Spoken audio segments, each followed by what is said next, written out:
Olá, eu sou o deputado distrital Roosevelt e hoje nós temos aqui com a gente a deputada federal Bia Kiss. Nós vamos conversar, vamos bater um papo, né, deputada? Vamos abordar uma série de assuntos importantes que estão sendo debatidos em toda a sociedade, assuntos importantes que merecem a atenção de cada um dos senhores. Participe com a gente, entre, mande uma mensagem e a gente espera abordar esses assuntos e trazer uma tranquilidade para toda a nossa população, não é, deputada? Isso mesmo, Roosevelt, um prazer estar aqui com você. Nós que somos aí do mesmo time, do PL, do Distrito Federal, né? E estamos juntos, né? Trabalhando em todos os planos, no Distrito Federal, aqui na Câmara Federal, em todos os frontes, né? Para a gente poder trabalhar em prol daquilo que a gente realmente acredita, que é a segurança pública, que são valores, né? Valores de empreendedorismo, família, vida, tanta coisa importante acontecendo, né, Roosevelt, e que agora a gente precisa se posicionar. Exatamente, deputado. Deputada Bia Kiss é a presidente do nosso partido, o PL, aqui no Distrito Federal, né, deputada? E, assim, como a senhora falou, assuntos importantes, hoje, o assunto mais importante que afeta o DF é a ameaça ao Fundo Constitucional. Sim. Né? O Fundo Constitucional foi criado para dar subsídio, né? Sustentar a nossa capital. A capital é de todo o país, mas a gente vê que a classe política a nível nacional não entende a importância do fundo. Como é que a senhora está vendo isso na Câmara Federal? Inclusive, infelizmente, foi passado na Câmara, né? Mas agora a gente tem a esperança no Senado. Como é que a senhora está vendo tudo isso? Preciso explicar para a população que o que foi votado na Câmara, e aliás eu votei contra, foi o projeto do arcabouço fiscal, né? Que é mudança aí na questão dos limites de gastos. E o relator na Câmara dos Deputados acabou incluindo um artigo que não tinha a ver com o arcabouço fiscal em si. Conhecido jabuti, né? Isso, e que alterou a forma, né, de reajuste do Fundo Constitucional, que foi criado para permitir que Brasília, como uma capital, uma cidade administrativa, que por isso não tem indústria, não tem arrecadação, né, de grandes impostos, pudesse sobreviver e sobreviver com dignidade. Afinal, aqui é a capital do país, não é? Então, para quem não tem assim, muita noção, né, porque são assuntos às vezes tão específicos, né, Roosevelt? Toda a força de segurança pública do Distrito Federal é paga com esses recursos do fundo. Então, Polícia Militar, Polícia Civil, bombeiros, todas, absolutamente todas, né? Exato. E aí isso vai fazer um impacto muito negativo, né?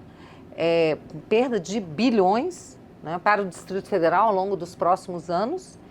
Já foi aprovado na Câmara dos Deputados, inclusive o meu partido apresentou um destaque para tentar tirar o fundo, não conseguimos aprovar, quer dizer, o nosso partido, né? E agora está indo ao Senado. Então, nós estamos trabalhando muito, toda a bancada. É preciso dizer que os deputados distritais estiveram na Câmara Federal, estiveram em reuniões, né, com o governo federal, no Senado, exatamente para buscar reverter isso aí junto conosco, tá? Teremos nessa terça-feira uma reunião com o presidente do Senado, presidente do Congresso Nacional, senador Rodrigo Pacheco, e amanhã, quer dizer, nessa terça, exatamente uma reunião com todos os ex-governadores do DF. O governador atual, o governador Ibanez, e todos os ex-governadores que estão, né, vivos aqui entre nós, irão amanhã a essa reunião. Deputada, o que a senhora falou é muito importante. As pessoas têm que entender, a deputada falou inclusive da segurança pública, mas o Fundo Constitucional, se ele for modificado, isso vai afetar a rotina de toda a nossa cidade. A segurança toda ela é bancada com o Fundo Constitucional, esse é o espírito maior, mas a saúde, a educação recebe recursos. Na verdade, a lei que regulamenta o Fundo Constitucional, que está na Constituição, ela já não fala mais nem em saúde e educação, ela fala em serviços públicos. Na verdade, 50% fica para a segurança pública e 50% saúde e educação. Isso. E todos os servidores aposentados. Todos. Da segurança. Da segurança, todos os servidores da segurança aposentados que também recebem pelo fundo. Então, vai ser... O prejuízo é muito grande. Um prejuízo é muito grande, mas nós estamos lutando unidos, né? Todos parlamentares aqui, seja a Câmara Distrital, seja a Câmara Federal, estamos trabalhando. Só teve a deputada do PT que votou contra, né? Pois é, isso votou é triste, a favor do arcabouço, votou contra o DF, que foi a deputada do PT, a Érica Cocai. Infelizmente, subiu na tribuna, fez discurso a favor do DF e do fundo, mas na hora de cravar o voto, votou contra, né? Isso é muito triste. Tá? E a senhora tocou num outro ponto importante, e a gente quer que toda a população do DF esteja comprometida nesse movimento. Se você conhece um senador, agora nem deputado não adianta mais, né? Se você conhece algum senador de algum estado, mande uma mensagem para ele, mostre a importância da manutenção do Fundo Constitucional. Só tocou num ponto muito importante. Nós não podemos, no DF, desenvolver economicamente como os outros estados. Uma série de modalidades comerciais, industriais, não podem ser instaladas no DF por conta de restrições ambientais que são extremamente severas em relação aos outros estados. As pessoas não esquecem que as embaixadas ficam aqui, né, os tribunais superiores ficam aqui, os deputados federais do Brasil todo, os senadores. Que se utilizam do serviço de saúde aqui também, Rosa. E aí a gente vê não o chefe da Casa Civil. Não é só a segurança pública, a segurança pública é importante para todos, e saúde. Se ficar doente, vai para um hospital aqui. Então, esses serviços, o DF, ele serve não só aos residentes, aos moradores do DF, como também de Goiás. Aqui, do entorno, né? E as pessoas que passam por aqui. Então, assim, você ia falando aqui do caso do e aí já estava puxando o negócio do ministro. Aí o ministro fala uma besteira daquela, um ministro, chefe da Casa Civil, né? Do governo federal, né, da presidência, e é um ministro que foi governador, sabe a importância, como é complexo tocar um estado, e fala uma situação daquela. Falou uma barbaridade, né? Falou uma barbaridade. Falou que Brasília é uma ilha da fantasia, que aqui é péssimo, que as pessoas não têm nenhum contato com a realidade, que nas outras cidades tem favela, que aqui não... Bom, aqui infelizmente, porque a gente não está se vangloriando disso não, mas a gente tem aqui o Sol Nascente, considerada a maior favela... Da América Latina. Horizontal. Exato. Né? Da América Latina, o que é uma tristeza. Nossas mazelas, inclusive, deputado, na última reunião que nós tivemos, discutindo a recomposição salarial das forças de segurança, o senador Randolph, né, líder de governo no Congresso, eu falei para ele sobre isso. Né, um tema que a gente vai abordar aqui, a recomposição salarial das forças de segurança, e que o governo federal, de forma histórica, nunca teve isso, desvirtuou a proposta do governador. E aí, na ocasião, eu falei, senador, vocês não podem esquecer que os filhos dos bombeiros de Brasília, os filhos dos policiais militares, dos policiais civis, os pais, né? Aliás, os pais desses militares aqui do DF são baianos. E eu, inclusive, citei a Bahia, antes da besteira do chefe da Casa Civil falar. Né? São baianos, são goianos, são amazonenses, são cariocas. Então, a população de Brasília é formada pela população do país. Mas a população de Brasília ficou muito irritada com essa declaração dele, muito mesmo. Eu tenho ouvido as pessoas falarem, e nas redes, inclusive, as pessoas se manifestando, né? Então, assim, a gente pega uma pessoa que, como gestor no seu estado, foi uma tragédia. Sim. Deixou o governo da Bahia com os piores índices. Você que é o homem da segurança pública. O estado com o maior índice de homicídios. Tá? Segurança pública acabada, arrasada. Educação, né? Péssima, uma das piores do país, uma das piores do país. O desemprego lá, altíssimo.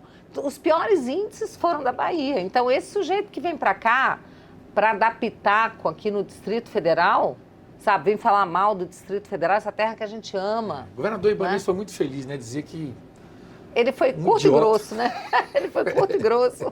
Eu falei para ele, Rui, sai dos palácios, vai se misturar com o povo de Brasília, vai na rodoviária do plano piloto, vai na feira do produtor, na Ceilândia, que você conhece tão bem também.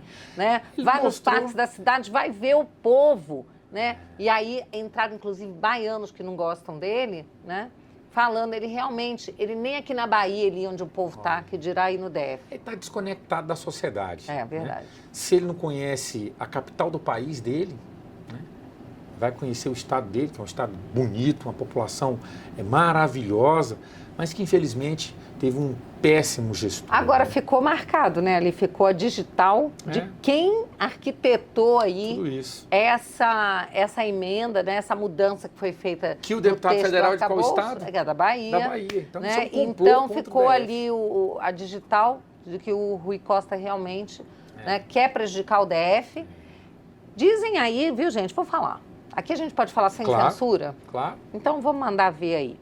Dizem que isso não passa de retaliação por causa do 8 de janeiro e também irritação, vingança, retaliação, porque o povo do DF é Bolsonaro. Exatamente. Aqui o Bolsonaro teve uma votação muito grande. Dos maiores proporcionalmente. Exatamente. E que isso seria aí uma forma de retaliação. Agora, não é assim que se governa. Não se governa com vingança, não se governa com retaliação, porque é o povo que paga. Então, vamos deixar a luta, a batalha política, para onde ela tem que ser. O campo político. Né? No campo político. Não quando você vai ferrar uma população e a da capital do país. A capital do país tem que ser um cartão postal, Roosevelt.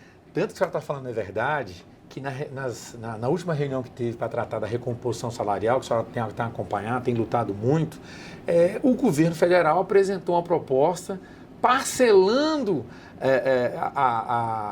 a intenção do governador. O governador mandou para o governo federal, viu, pessoal, para vocês entenderem, toda mudança na legislação da segurança pública do DF, inclusive recomposições salariais, depende do Congresso. Mas, historicamente, desde quando o fundo foi criado, o governador, independentemente de quem seja o governador, se é alinhado com o governo federal ou não, quando o governador manda a proposta dele, o governo federal respeita. Mas, dessa vez, né, a gente foi desrespeitado. Estava na reunião quando foi apresentada uma proposta parcelando a intenção do governador, que era dar uma recomposição salarial de 18% em parcela única. Chegamos lá, eles simplesmente mexeram em tudo, diminuíram os percentuais e parcelaram em 3 vezes.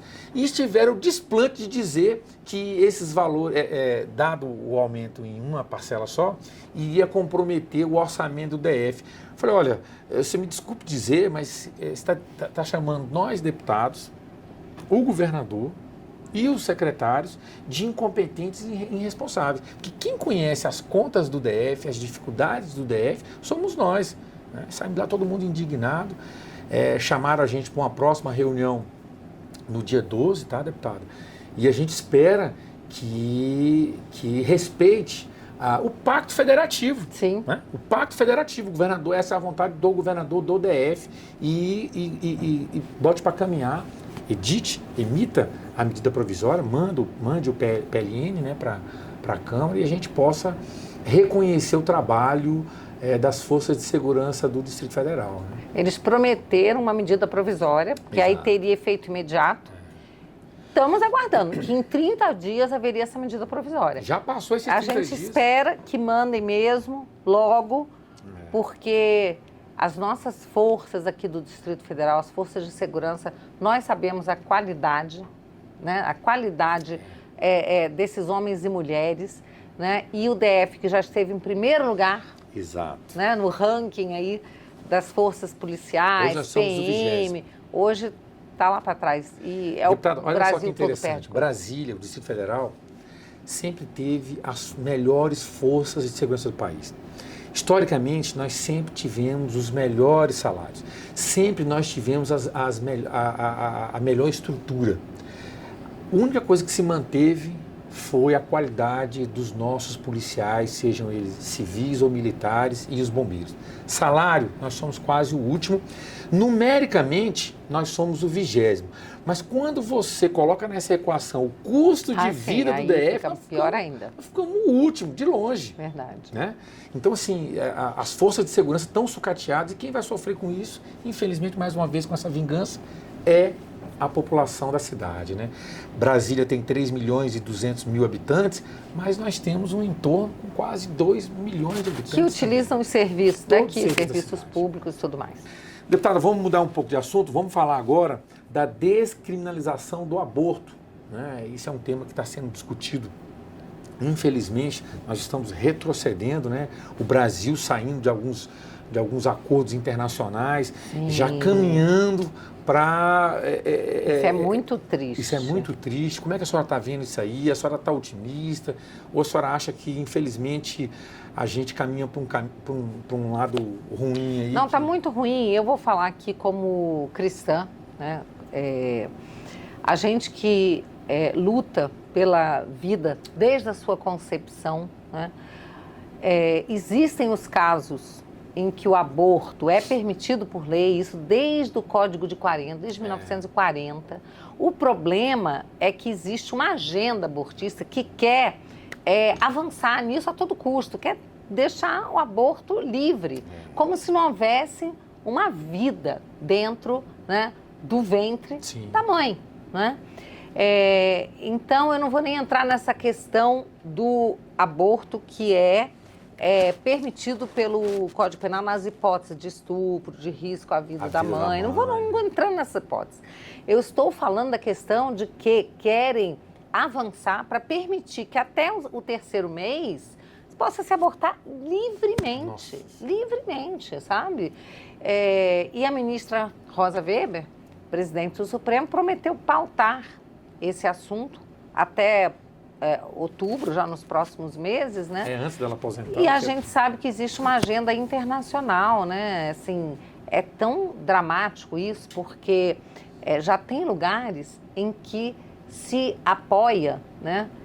Se legitima o aborto até o 9º mês, até antes do nascimento. Então, assim, gente, isso é uma coisa que eu participei, Roosevelt, em Washington, esse ano, em janeiro, da marcha contra o aborto. Lá é fortíssimo esse movimento, tá?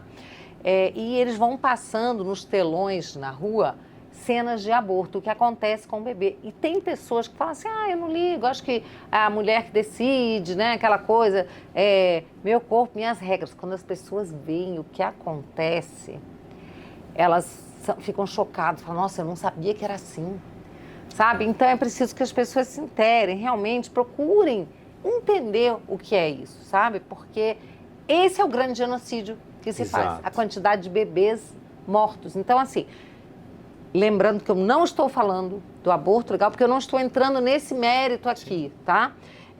Eu estou combatendo, né, essa agenda que quer alargar as hipóteses, assim, embora eu, pessoalmente, sou contra. Eu defendo a vida desde a concepção, mas eu não estou questionando o que já está na lei, tá? Mas o que eles estão querendo fazer, sabe, é cruel. É simplesmente um liberou geral, sabe? E esse é um verdadeiro genocídio de bebês. Eu não entendo a quem interessa discutir esse tipo de tema no Brasil do ponto de vista do judiciário, né? O Brasil é um país conservador, né? Um país cristão, e forçar esse assunto. Se esse assunto deve ser discutido, o fórum competente para discutir isso é o parlamento, o legislativo. Com certeza. O judiciário, na pessoa do Supremo, fica insistindo, né, em qual a gente vai falar sobre o marco temporal também. São questões que têm que ser discutidas no parlamento. O parlamentar é que eu represento, o deputado é o representante do povo. E é lá que esses temas têm que ser debatidos, na Câmara Federal. Mas quando eles não... É o seguinte, quando esse pessoal da esquerda não consegue o que quer, por meio do legislativo, eles correm e batem as portas do judiciário. Entendeu? E essa questão do aborto também... Isso é um desrespeito também à independência dos poderes. Exatamente. Tanto que o Congresso pautou o marco temporal, o que o Supremo fez? Pautou também o marco temporal. Isso é uma afronta. No silêncio do parlamento e na dúvida, no conflito na sociedade, tudo bem. O Supremo entra, o Judiciário entra, mas o Congresso pautou, ou seja, vou começar a discutir. O que o Supremo tinha que ter feito? O que o Judiciário tinha que ter feito? Silenciado na hora. Não, já discuti. E foi aprovado na Câmara. E aí ele foi aprovado para afrontar. O marco temporal, que é a questão, gente, nós estamos vendo aí esse governo aí, esse desgoverno, incentivando invasão de terra, invasões de terra. E terras produtivas, eles invadem mesmo, o MST ainda anuncia, nós vamos invadir, é pouco, e o governo está sendo omisso, nós queremos mais. Eles cantam de galo, porque sabe que tem as costas quentes por esse governo. Estão cometendo crime, porque propriedade é um direito que está previsto e garantido pela Constituição Federal, a propriedade privada. Então, eles invadem mesmo. Tem mais, a lei diz que terra invadida não é passível de reforma agrária. Então, eles fingem que estão preocupados com reforma agrária, saem invadindo terras produtivas, né? E aí, nessa mesma toada, o que eles querem? Eles querem transformar 30% do território nacional em terra de povos originários. Meu Deus do céu. Né? Terras indígenas, né? Então, eles querem que demarcar terras. O governo Bolsonaro falou, chega, porque é 1% da população, que são os indígenas, com 14% do território. E aí, o governo Lula já disse que vai demarcar muito mais. E o Supremo está querendo, já estão dizendo em dobrar esse número, que hoje é 14% Olha do só. território, passar para 28%, quase 30%. Inclusive, o Supremo teve acesso, foi informado a eles, que se isso prosperar, grande parte dessas outras 16%, 15% a mais, né, vai sair de 14% para 30%, são terras hoje que são urbanas. Sim. Olha o conflito que você pode estar gerando, né? É outra questão importante. Você comprou uma terra, você construiu sua casa na área urbana, e aí, de repente, vamos dizer o seguinte, olha, aquela história de estudo inventa aqueles nomes bonitos lá, né? E aí, chega e fala assim, não, isso aqui... Geoantropológico. Isso aqui era terra indígena. Gente, o Brasil inteiro era terra indígena. Exatamente. Enquanto foi descoberto. Exatamente. Né? Então, é por isso que o marco temporal, ele diz o seguinte, quando a Constituição foi promulgada em 88, esse é o marco temporal. O que era terra indígena reconhecida até 88, ok. Permanece. A partir de 88, não mais. Então, tem gente que pensa que esse assunto é coisa de fazendeiro. Não, é coisa da sua casinha. Você que mora no Leblon, você que mora no interior de São Paulo. Aconteceu aqui no Sudoeste. No Noroeste. Noroeste, aliás. Então, assim, terra indígena, demarque, você não tem direito nem à indenização, porque você é expropriado. Não é nem desapropriado, que é mediante um processo que você recebe indenização. Expropriado, meu amigo, você perde tudo. Você perde a sua terra, a sua casa, o que você gastou para construir, para reformar. Tchau e bênção, entendeu? E nem tem índice suficiente para isso. Não tem. Tem muito interesse, tá? De países, né, de ONGs internacionais, que estão de olho nas terras brasileiras, que são ricas em minério, em ouro, são ricas. A nossa fauna, flora, tudo, né? Principalmente, né? Eu tenho assim, do ponto de vista de leigo, você sabe que eu sou bombeiro, né? E eu tive a oportunidade uma vez de ir para uma operação lá no Pará. Né? Fui fazer segurança dos fiscais do IBAMA, contra desmatamento e etc, etc. Né? E o que eu percebi lá? A gente ficou acampado lá perto de uma tribo indígena e os próprios indígenas, eles que faziam o conchavo com os madeireiros para desmatar. Sabe? Eles mesmos abriam espaço nas reservas para a exploração de ouro, de forma desenfreada. Né? Então, o que a gente via ali era uma confusão. Agora, tem aqueles indígenas que são realmente sérios, e esses, tá? Inclusive, nós temos representantes dele agora. Nós temos uma deputada indígena, Silvia Waimpi, temos o deputado Coronel Crisóstomo, criado na Amazônia. E eles dizem o seguinte, índio não quer apito, não. Índio quer internet, energia elétrica, água quentinha. Índio quer poder explorar sua terra como a Constituição já autoriza. Né? A Constituição já fala que vai depender da vontade do índio, a escolha é dele, é livre. Não tem que ser nem ONG internacional, sabe? Nem o Supremo, nem ninguém para proibir o índio de explorar a sua terra.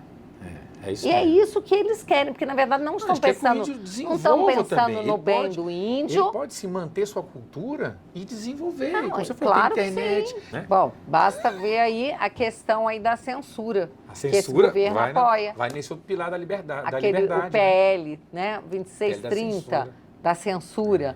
Né? Então, esse governo que está aí, o governo federal, ele quer calar as redes, ele quer calar, inclusive, também a mídia, que às vezes acha que não é com ela, lê do engano, já tem aí jornalista levando soco de ditador, de segurança de jornalista ditador. esse criticou o nosso presidente, né? A imprensa criticou tanto o nosso presidente. Nosso Mas presidente no tempo de cima. Bolsonaro nunca teve soco de jornalista, não. E ele partia para cima com palavras, verbalmente. Mas nunca censurou ninguém, nunca agrediu ninguém. No primeiro episódio, nós temos o jornalista agredido. Eles partiram para dentro de um PL, criando a censura. Exatamente. Né? Que aí, criando essa censura, deputado, não é difícil de imaginar. Só olhar os países vizinhos aí, a Venezuela, né, que tem isso. O que é conveniente para eles é liberdade de expressão. O que não é conveniente é fake news. É fake news, não, basta censura, ver, olha só, durante a campanha eleitoral, no ano passado, se a gente postasse que o Lula era amigo do Ortega, que o Lula era amigo do Nicolás Maduro, o TSE mandava suspender, dizia que isso era fake news, desinformação que vai afetar a campanha eleitoral. Bom, que ia afetar, ia mesmo. Com certeza. Mas não era desinformação, era verdade. Aí o que a gente vê? O Ortega fazendo o bicho na Nicarágua, né? Prendendo opositores, já prendeu 29, prendendo freira, padre, fechando rádio, TV, tudo que não é de esquerda. E o Lula, o Brasil não assinou uma moção de repúdio para criminalizar. Mais de 50 países assinaram e o Brasil não assinou. Sim. Aí agora, o que ele fez? Recebeu na calada da noite o ditador genocida Maduro, que é reconhecidamente, né, assim, pelos organismos internacionais, pelas nações democráticas, ele é reconhecido como ditador, né, terrorista, ligado ao narcotráfico. Exato. Ligado ao narcotráfico, que está matando o seu povo, o povo da Venezuela, gente. A Venezuela era o país mais rico da América do Sul. E não faz tanto tempo, não. Exato. Mais rico. Hoje, eles reviram lixo para comer. 95% da população na miséria. Miséria. E aí, recebido com pompas e circunstâncias pelo Lula. Aquele de que a gente não podia dizer que era amigo do Maduro. Então, assim, recebido com pompas e circunstâncias. E o Lula dizendo na cara dura que a ditadura da Venezuela não passa de narrativa. Mas foi bom. Ele se revelou, mostrou a cara, tirou a máscara e o mundo viu. Ele saiu como, né, assim, saiu no New York Times, Washington Post, sei lá, tudo saindo essa história do Lula. E até a imprensa aqui falou sobre isso. Até a imprensa aqui falou mal. Né? Todas aquelas pessoas que fizeram L agora, né, se mostrando muito surpreso. Você falou que ele está cumprindo o que ele prometeu. Para a gente não é surpresa nenhuma. Não é surpresa nenhuma, a gente já sabia, né? Tristes são aqueles que acreditaram, que são pessoas do bem foram ludibriadas, né? E essa visita do Nicolás Maduro me deixa muito preocupado, que a Venezuela hoje, de forma estatal, é um dos maiores produtores de cocaína, um dos países que mais abastece o mundo de cocaína, né? E o Estado dá apoio para isso. E o meu medo é que o Brasil sirva de rota para essa droga. Mas já serve. Já serve. Porque toda a cocaína que o Brasil exporta não é produzida no Brasil. Vem da Colômbia, vem da Venezuela, né? Já vem da Bolívia. E aí, numa visita desse presidente traficante, o Supremo começa a discutir também a descriminalização da droga no país. Né? Isso é muito ruim. Isso é muito ruim porque qualquer um, e hoje é uma questão somente democrática, você sai na rua de madrugada, sai de dia, na verdade, no meio do dia, você vê os zumbis, né? As pessoas que estão viciadas em droga. Como é que você quer? Em crack, uma tragédia. Como é que você convence uma sociedade de que a descriminalização vai diminuir a violência por conta do tráfico? Isso é uma imbecilidade sem precedente. Mas eu acho, deputado, que nem os traficantes querem a regulamentação do uso de droga no país, não. O que eles querem é justamente o que o Supremo está discutindo, que é a descriminalização. Porque ele, no submundo, vai continuar vendendo a droga sem pagar imposto, que também sou contra, né? ele vai ficar com a reserva de mercado, só ele vai vender, e aquele que eventualmente é preso usando droga ou até com quilo. Você vê que eles querem discutir que, independentemente da quantidade que você for pego com a droga, se for reconhecido que é para uso pessoal, isso não é crime mais. Isso é um absurdo, isso vai criar um caos na nossa cidade, né, em todos os níveis, porque isso afeta o sistema de saúde. Sim. Porque depois, quando a pessoa se torna inútil, ela vai para o sistema de saúde. Se ela é empregada, ela deixa de trabalhar. Se ela tem uma família, ela deixa de sustentar a sua família. Isso é um impacto sem precedente. E tem mais um detalhe que eu lembrei aqui agora. A questão da política antimanicomial. Isso vai afetar a segurança de uma forma brutal. O CNJ baixou uma resolução dizendo que todos aqueles criminosos que estão em manicômios judiciários, porque cometeram crimes, Sim. assassinos, pedófilos, estupradores, mas que são considerados, eles não batem bem, mental, não tem, né, assim, não tem lucidez. Não tinha discernimento para saber o que tinha feito. Não tinha discernimento, então não foi preso, ficou no manicômio. Vão pra rua, todos. E sem monitoramento, não tem tornozeleira, tem nada. Voluntariamente eles podem se apresentar a um hospital do SUS, um hospital público, para ser examinado, para tomar remédio. Você acha que isso vai acontecer? Então, assim, isso é uma barbaridade, e falo aqui contigo, que é um deputado da Segurança Pública, que isso vai ser uma bomba para a segurança pública. Aqui em Brasília já vem sendo discutido, e um dos temas que eu trabalho bastante aqui, deputada, é a saúde mental. Né? E eu visitei o Hospital São Vicente, conversei com a turma lá, e eles me reportaram essa preocupação, querer acabar com esses manicômios.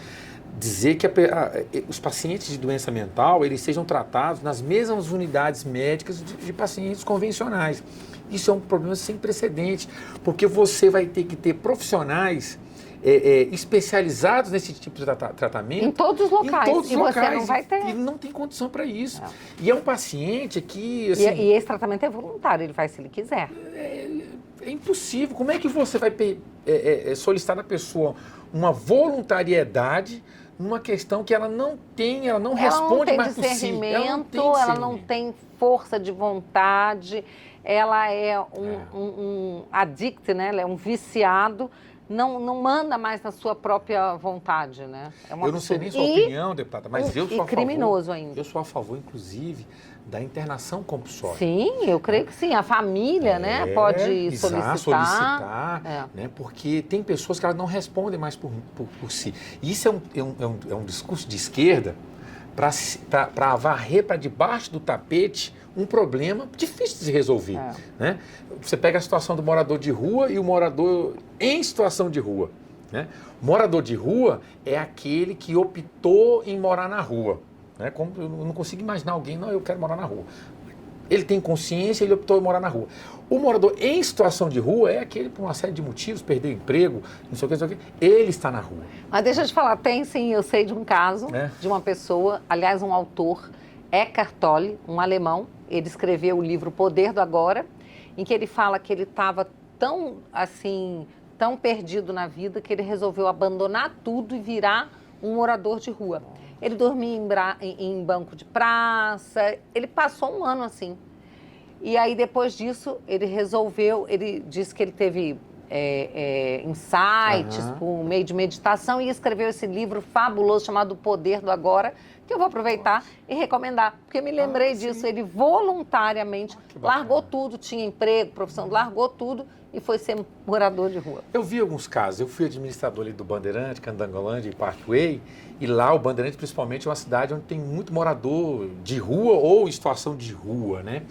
E era um tema muito complexo para a gente lidar, né? Que você tem a população que é contra, tem a população que é a favor e apoia. E, na época, tinha uma entidade contratada, conveniada com o Estado, que fazia abordagem. Mas olha só como é que era a abordagem.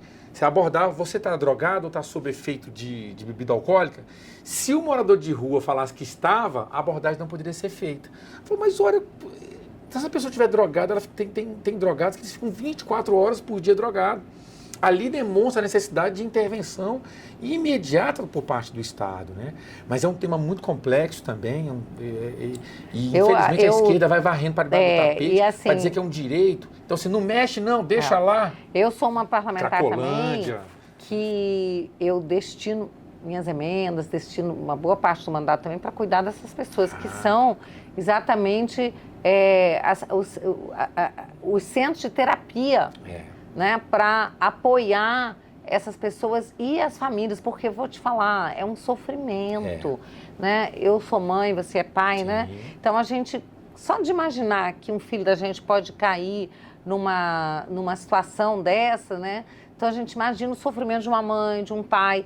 Então a gente tem que apoiar os familiares e ajudar essas pessoas, né? Então essas comunidades terapêuticas fazem um trabalho belíssimo e eles estão muito preocupados, mas muito preocupados com essa política aí de liberou geral, né? Libera. Nós fomos jovens, né? O deputado ainda está jovem, já nem tanto, já estamos, né?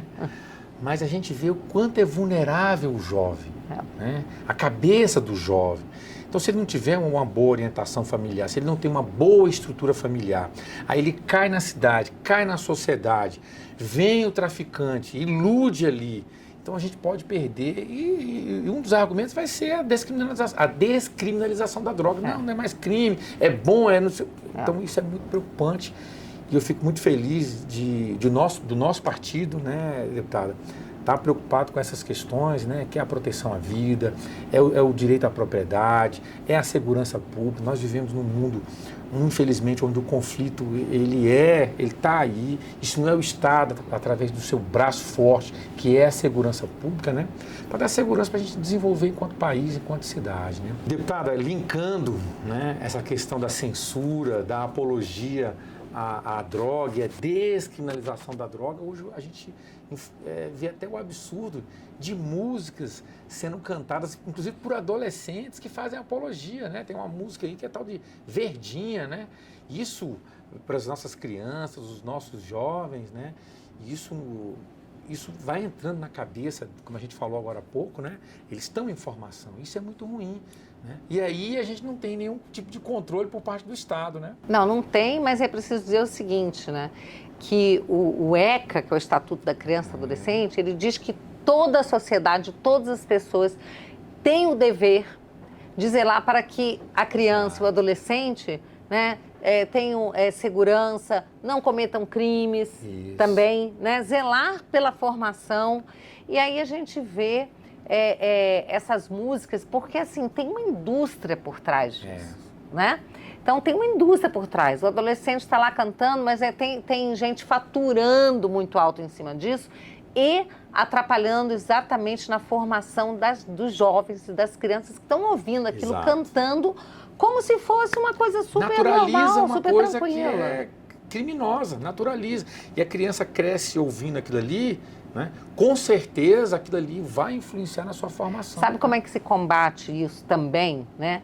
Com educação de qualidade, sabe? E os pais têm que ficar em cima. Hoje em dia não dá para largar os filhos, não. Tem que acompanhar de perto o que os filhos estão aprendendo na escola, porque a doutrinação está graçando solta, né? O filho vai para a escola, você acha que ele está num ambiente seguro, ele está aprendendo esse tipo de música, está aprendendo que menino não nasce menino, menina não nasce menino.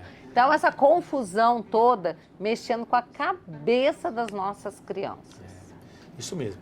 E, inclusive, uma outra questão dentro desse assunto também importante, quando a gente viveu aquela onda de violência nas escolas, teve um policial militar que me mandou uma mensagem, todo mundo discutindo o que deveria ser feito para a gente coibir e melhorar a segurança no ambiente escolar.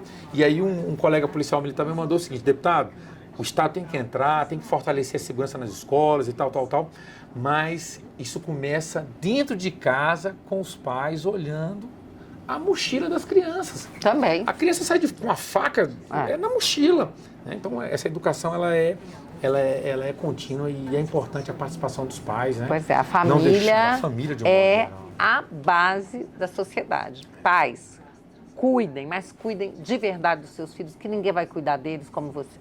Deputada, nós discutimos aqui vários assuntos, né? A recomposição salarial está encaminhada, nós estamos lutando aí para fazer essa entrega para a segurança pública, né? A saúde e a educação, nós já votamos aqui na Câmara, os 18% para eles, né? E de todos os servidores do DF, está pendente aí essa questão da segurança pública, mas com a união da gente vai conseguir fazer essa entrega, né? A questão do fundo constitucional, um tema que tem nos preocupado, e aí mais uma vez eu convoco toda a população do DF, seja de servidores públicos, sejam de moradores, o entorno de um modo geral, a iniciativa privada, a classe empresarial, todos nós devemos nos mobilizar nesse mesmo sentido, porque o prejuízo é sem precedente, né? Essa questão da droga, da descriminalização do aborto, enfim, valores que são a base da nossa cidade, do nosso país, estão sendo afrontados, mas eu tenho certeza, viu, deputado, que pessoas como a senhora lá no Congresso, é um tema que é exclusivo de discussão. Claro, todos nós da sociedade podemos discutir esse assunto, mas quem tem a competência legislativa é o Congresso Nacional, e a gente tem uma confiança muito grande na senhora, tá? A sua firmeza em lidar com os temas que são importantes na sociedade, a senhora não tem medo de se posicionar. A gente está vendo aí, nós estamos vivendo uma ditadura, né? Você recomendou um livro, vou recomendar um outro aqui, A Ditadura à la Brasileira, né? Eu não lembro o autor, depois eu vou pegar e mandar para vocês. O regime nosso, essas ditaduras mais modernas agora, né, infelizmente, a maioria delas não sai com armas na rua, não, só depois. Mas ele faz lá um papelzinho dizendo, ó, você é um subversivo, e vai lá e te prende, ele tem um papel. Exatamente, não né? tem devido processo legal mais. Não tem não. É a ditadura da toga, como se diz. Ele escreve, ó, o que está acontecendo aí, o cara escreve lá, ó, bate na tua porta e está preso. Exatamente. Dá um ar de legalidade. A ditadura moderna, já dizia lá atrás, né? Ela terá todo o ar democracia, de democracia. Né? Exatamente isso. Ela é Ela velada. vem revestida, né? E as pessoas, tem gente que cai. Tá aí o Maduro. Eu acho que ele, como o cara mais deslavado do mundo, ele acha que o país dele, ele diz, né? Que eles vivem uma democracia. Mas esse aí não está conseguindo enganar, não. Mas assim, a ditadura da toga ela é terrível, porque inclusive nós estamos sendo calados. E dizem que estão nos calando, que é para a gente não falar desinformação, fake. Não, eles estão querendo calar a verdade. Ninguém está preocupado que a gente diga mentira, não. Eles estão preocupados com as verdades que a gente diz, que a gente mostra, que a gente posta. É a verdade que dói, né? Para quem quer enganar a população, e é a verdade que eles querem calar. É isso mesmo, deputada.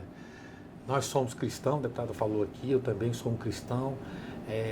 A gente tá alicerçado ali no poder de Deus, mas nós temos que ir para a rua. Temos que ir para a rua, lutar, para defender essa sociedade, esse país maravilhoso, que eu não tenho dúvida que é o futuro do mundo. Está alicerçado aqui. Os outros países aí, tem países que estão no primeiro mundo aí, mas eles morrem de inveja da gente, da nossa terra, da nossa água, da nossa biodiversidade de um modo geral. Então a gente é muito abençoado e a gente vai lutar até o fim para manter isso. Tá? Deputada, mais uma vez, obrigado por estar com a senhora aqui. Acho que foi um bate-papo maravilhoso. Muito bom, muito bom, construtivo e informativo. Obrigada, deputado. Né?